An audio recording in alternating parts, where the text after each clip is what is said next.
परीक्षेला काय दिलंय वाचा सगळ्यांनी हे रिकाम्या चौकटीत कोणता पर्याय निवडल्यास चालेल? पूर्ण शब्द हे काय वाचा स अ मग इथे या खालील पैकी कोणतं अक्षर बसेल? कोण सांगते मला? अर्णव सांगतो. या अर्णव बघ पहिले विचार करून बघ. स ब क अ ब क त ब क र ब क होतो का बघा? अर्थपूर्ण होतो का?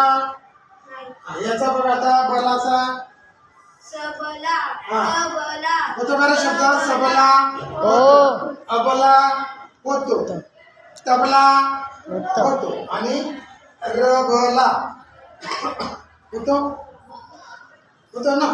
कुठला येईल तिथे? बला हा लिह. क आणि ला कोणता बसेल अक्षर? क आणि ला. ओके टाळ्या वाजवा अन्नासाठी.